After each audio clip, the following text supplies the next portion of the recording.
Hello all, I wanted to share a video of a testimony of one of my best friends named Eric Marley. I've been ministering to him for a while, a few years, and we had our headbutts back and forth. And I always prayed for him too, that God would allow him to see him. And he got a very personal revelation from God, from Jesus, and it's just incredible on how Jesus has chosen to reveal himself in a person that has rejected Eric. And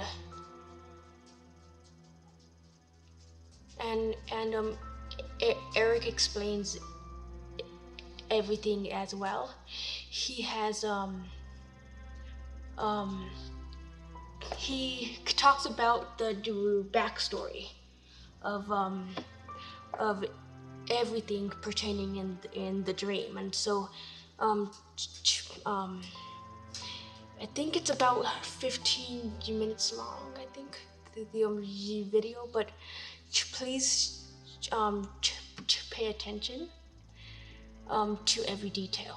It's amazing how God has shown him that he will never ever reject him, and that he loves him dearly. So I hope that you enjoy this testimony of Eric. Thanks. Hey Rachel, I keep forgetting to record my Jesus experience. So this is for you. I laugh a little bit because I think it's not so cut and dry. Also, I have a gut reaction even to the word Jesus, having been raised in our secular society, primarily, in the public schools. I have a gut reaction even to the word Jesus, because I don't like it. And I don't really know why. I think it's, there's been such a campaign against Christianity in the public school system and in the popular culture at large that I have a gut negative reaction to it. So much so that I actually looked up the original pronunciation of the word Jesus. Apparently, it's supposed to be something like Isho, which sounds cool. So maybe I'll call him Isho. My dream, if that's precisely what it was, again, I don't know if it was precisely a dream or my rich imagination, as my wife says, or some combination of the above. My dream and my imagination combined, because I had the dream as I was going back to sleep. Night dream, daydream, dream. And I think in order to be viewed properly, I think you need, one should see Jesus and God as a creature, as an entity outside of space, time, and any one physical body. I think that's important. And the reason that this is so fundamental for me, although it always was, when I was a kid, when I tried to picture God as a person, I pictured someone who had like patches of different colored skin all over their body to represent the different races of humanity. They'd have like one eye that was half green and half blue, and the other that was half brown and something else. Whatever the colors of eyes are. What color is albino's eyes? Yellow? Anyway,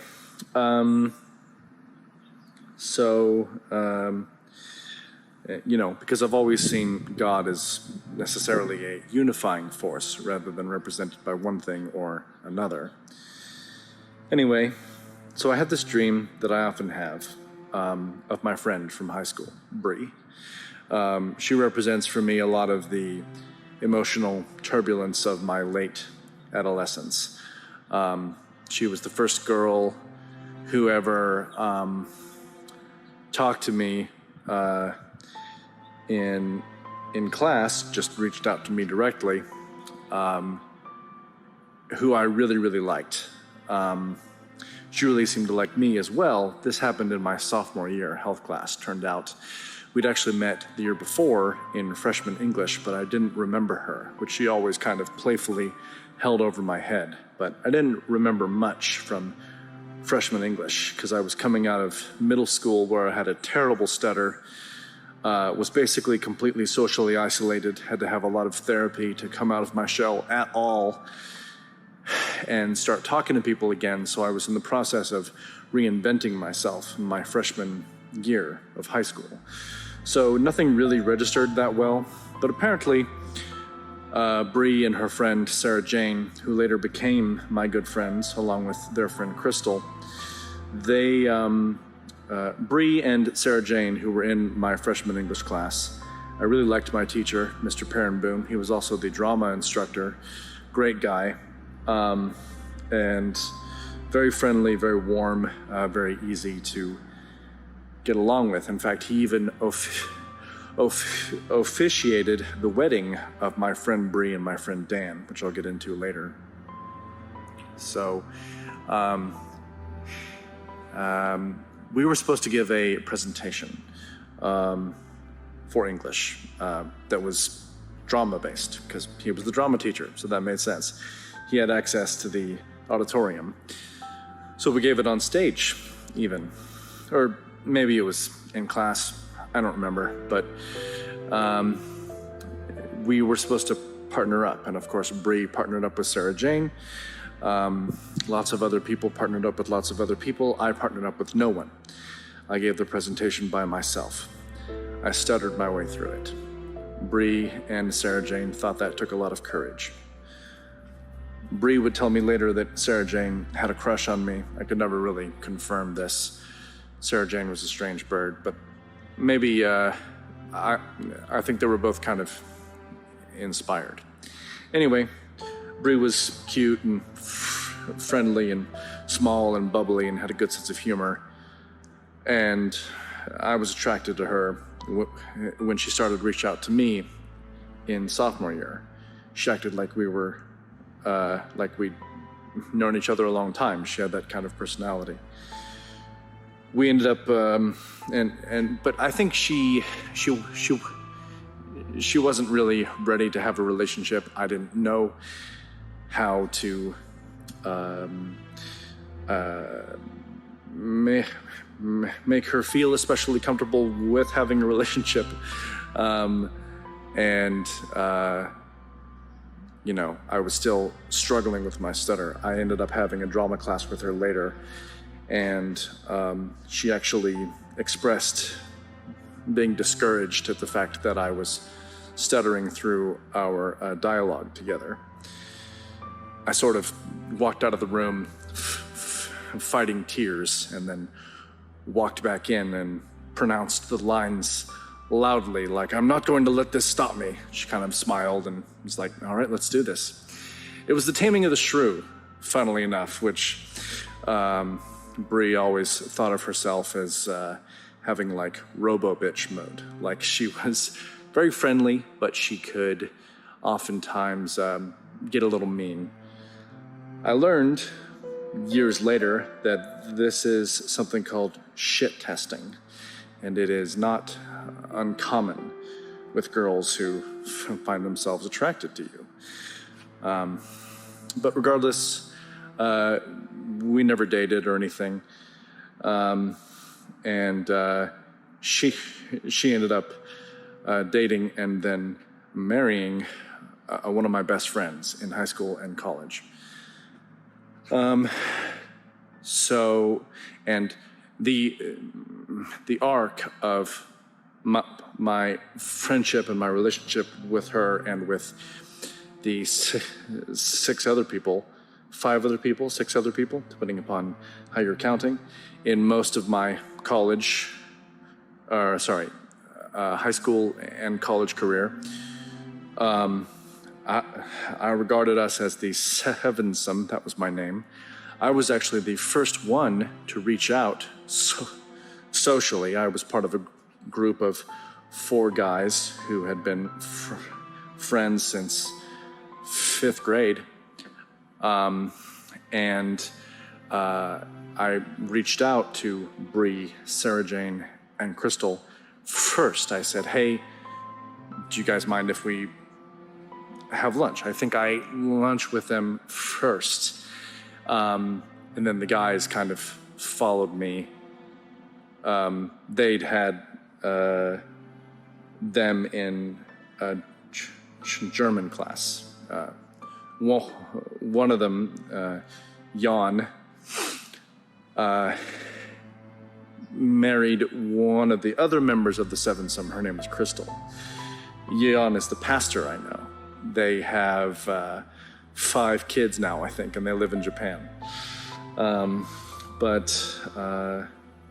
So, I had, some struggles and some drama with that group, as you do with any close group of friends. They were like my brothers and sisters, basically, but it was a less stable relationship for lots of reasons. For one,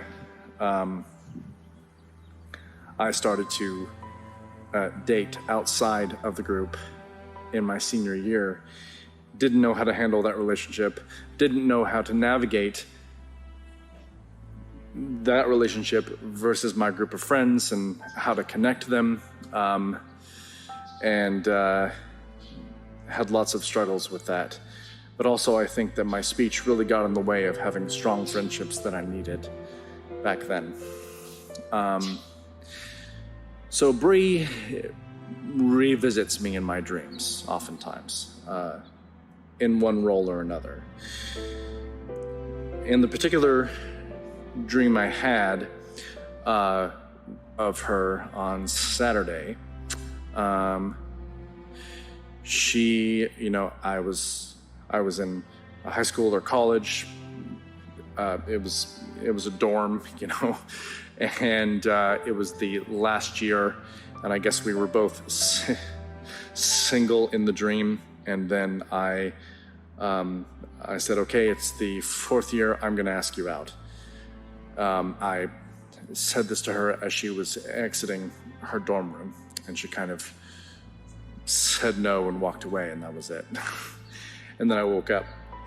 And then I was like, no, I'm going to go back to sleep. I know I'm not on my usual sleep medication because it's the weekend, but I'm going to go back to sleep. And then I sort of figured out, I don't know if it was a waking dream or what, but I was like, oh, you're not actually Bree. You're a symbol, aren't you? Wait, are you God? And then she stopped walking away. And I was like, wait, if you're God, why torture me with visions of people who rejected me and drama I had, and why put my suffering in my face as a message to me from God? And she turns around, and all of a sudden, the camera of my dream is looking up at her slightly and from the side. And she says something like, how dare you? You think you suffered? And then quick, flash, flash, flash, spikes, thorns, blood, screaming. I was having flashes, kind of like an episode of Supernatural. I was having flashes of the crucifixion, which I know you and I have been talking about and I've been bothered by, saying, why is this part of Christianity? And she then says, I know what suffering is. And I felt a dramatic shift in the tone of my dream. It was no longer, you're rejected, you suck, no one cares about you. It was all of a sudden, I'm God, I care deeply about you, and I'm furious with you because you're not living up to your potential. You're not seeing me for what I am.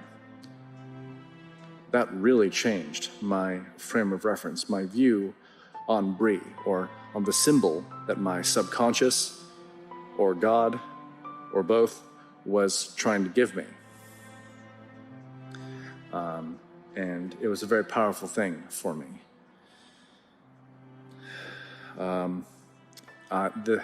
There was also a differential that my dream presented between the Bree that was God. She had her hair back in a little ponytail in the back.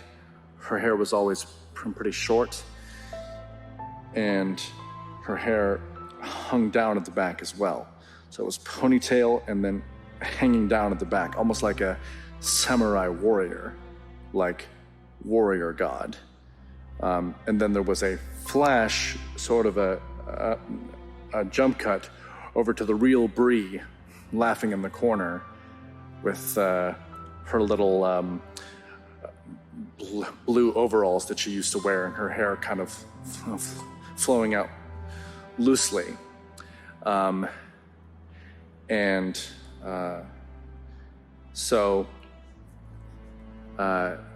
was a cut to her laughing with other people, and then cut back to God as Bree looking at me. And it was a powerful image, because Bree is a powerful image for me. And the image of white Jesus, which is really the most familiar one I know, with the long hair and the long beard, is not a powerful image to me. It has been, it's been seeped in the bias of the secular culture.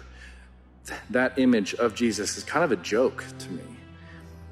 But for Jesus or God to present himself or herself, doesn't really matter which one it is, in the spiritual, in the metaphysical sense, as Bree, that was a message delivered directly to me, that would have a profound impact, a profound implication on me. So I think I just wanted to share that with you. Have a good day.